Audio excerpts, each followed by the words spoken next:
좋으신 주님의 은혜가 오늘의 시간 우리 모두와 함께 하시기를 바랍니다. 오늘 우리가 함께 나누실 하나님 말씀은 오바댜 1장입니다. 오늘 본문인 오바댜서는 구약 성경 39권 중에 분량이 가장 적은 책으로 한 장으로 구성되어 있습니다. 하나님의 종이라는 이름의 뜻을 가진 오바댜서는 다른 선지서들과는 달리 선지자의 가문과 출신이 전혀 소개되어 있지 않습니다.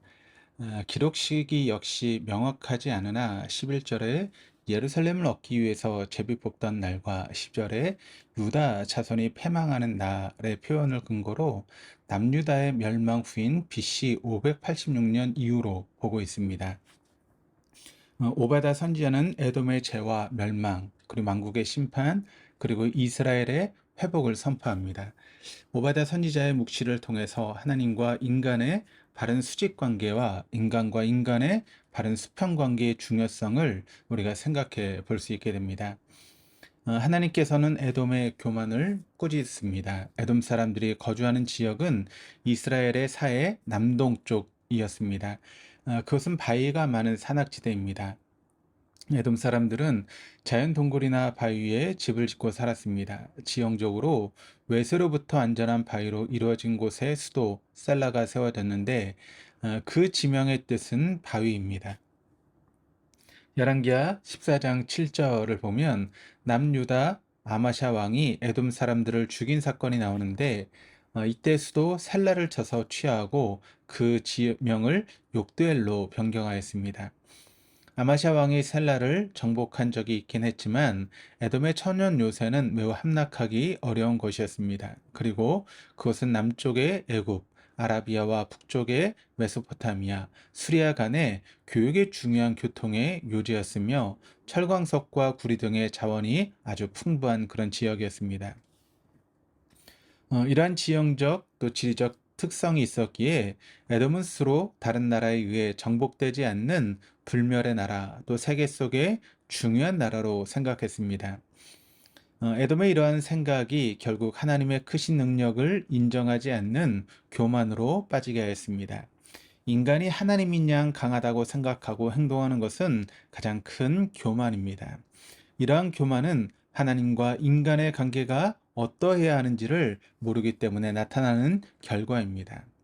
인간을 포함해 온 우주를 창조하신 하나님의 전능하심을 인정하지 않을 때 인간은 교만에 빠질 수밖에 없습니다. 인간이 교만하게 되면 자신의 실체를 모르게 됩니다. 교만하게 되면 자신이 얼마나 부족하고 연약한지를 모르게 됩니다. 그래서 3절에 하나님께서 에돔을 꾸짖으십니다.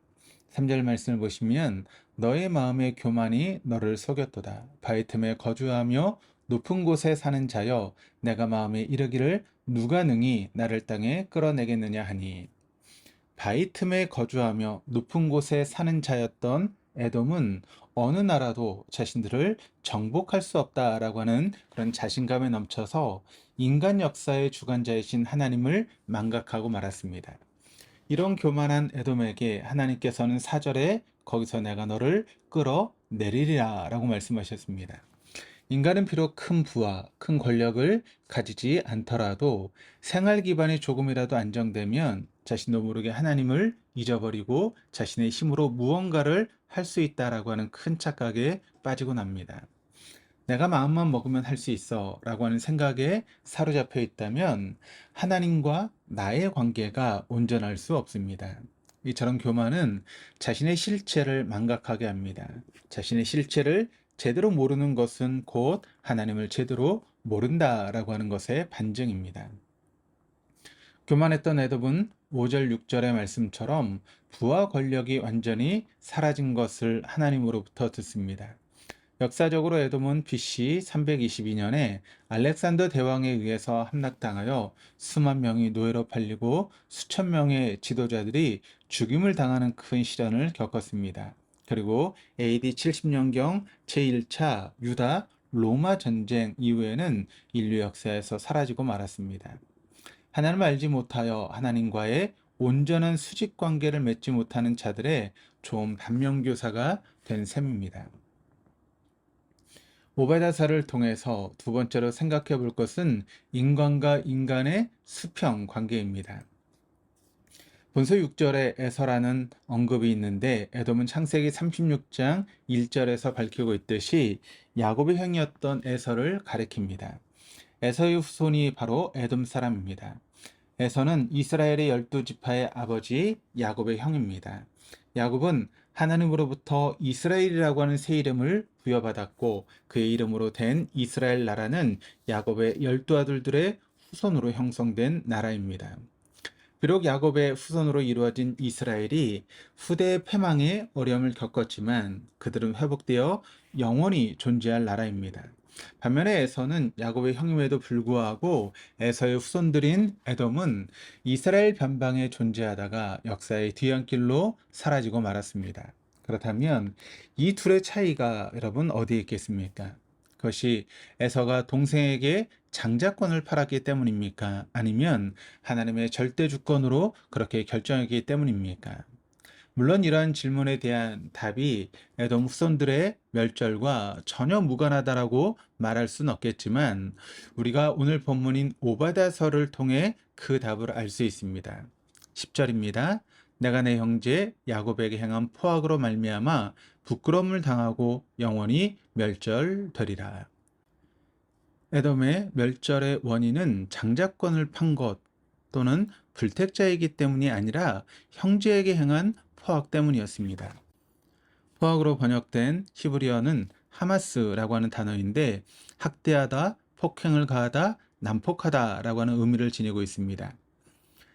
에돔의 멸망은 결국 형제를 사랑하지 못하고 형제에게 폭행을 가하고 형제를 학대한 죄 때문이었습니다. 형제를 사랑하지 못하고 형제에게 포악을 행하는 것이 얼마나 무서운 죄인지를 우리가 알게 됩니다. 역사적으로 보면 이스라엘이 매우 어려웠을 때 에돔 사람은 형제 이스라엘 사람을 도와주지 않았습니다. 이스라엘이 가데스 바네아에서 하나님을 불신했던 사건으로 인해 이스라엘 사람들은 광야 생활을 하게 되었고 약 40년의 광야 생활 이후 에돔을 지나 요단 동편으로 이동하려고 할 때 에돔 사람들은 자신들의 땅을 통과할 수 있도록 허락하지 않았습니다. 모세가 사신을 에돔 왕에게 보내어 정중히 요청했습니다. 조용히 아무런 폐를 끼친 일이 없을 테니 그저 지나가게만 해달라는 요청이었습니다. 그러나 에돔 왕은 단호히 거절하고 심지어 살해 위협까지 하였습니다. 이때 이스라엘 상태는 어떠했습니까? 비록 이스라엘이 하나님께 범죄하여 광야 생활을 하였지만 약 40년의 광야 생활로 지칠 대로 지쳐있지 않았습니까? 남도 아니고 형제 관계임에도 거절한다라고 하는 것은 인간이 인간에게 할 도리가 아니었습니다. 누가복음 10장에 보면 어떤 율법 교사가 예수님께 무엇을 해야 영생을 얻을 수 있는지에 대해서 질문을 합니다. 그때 예수님께서 하나님을 사랑하고 또 내 이웃을 내 자신과 같이 사랑하라 말씀하셨습니다. 내 이웃을 내 자신과 같이 사랑하라고 하는 말씀이 곧 형제의 사랑입니다. 예수님께서는 율법 교사의 그러면 내 이웃이 누구인가 두 번째 질문에 대한 대답으로 소위 선한 사마리아인의 비유를 말씀하셨습니다. 강도 만난 자를 외면했던 제사장 레위인은 마치 힘들고 지쳐있던 이스라엘에게 길을 제공하지 않았던 에돔 사람과 다를 바가 없었습니다. 그렇다면 현재 나는 에돔 사람이 했던 것처럼 힘들고 지쳐있는 자들에게 도움은커녕 방해를 하고 있지는 않은지를 생각해 보아야겠습니다. 나는 과연 영생을 소유한 자로서 얼음에 처한 이웃을 돕고 있는가를 생각해 보아야 하겠습니다. 하나님을 사랑하지 않아 내가 내 인생의 주인이 된다면 하나님과 나의 바른 수직 관계를 형성할 수 없습니다. 형제를 사랑하지 않아 이웃의 어려움을 외면하게 된다면 수평적인 바른 인간관계는 무너지고 말 것입니다. 에돔의 심판의 묵시를 통해 우리는 하나님을 사랑하여 교만하지 않게 되며 형제를 사랑하여 하나님의 진노를 면하는 자들이 되시기를 소원합니다. 기도하시겠습니다. 하나님 아버지, 오바다 선지자의 묵시를 통해 하나님과의 바른 관계와 인간과의 바른 관계의 중요성을 생각하게 하시니 감사드립니다.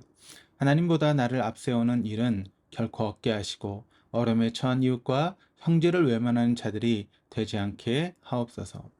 모세를 포함한 이스라엘에게 길을 열어주지 않았던 에돔이 800년이 지나도록 회개하지 않고 교만하게 살다가 오베다 선지자의 묵시를 받았다라고 하는 사실을 기억하여 인생의 긴 세월 속에 에돔과 같이 과거의 형제를 사랑하지 못했던 사건들이 있다면 기억나게 하시고 하나님 아버지께 회개하는 시간을 갖도록 은총을 베풀어 주옵소서. 앞으로는 하나님 사랑과 이웃 사랑을 실천하며 살아가는 데 부족함이 없도록 인도하여 주옵소서. 감사드리며 예수 그리스도 이름으로 기도드립니다. 아멘.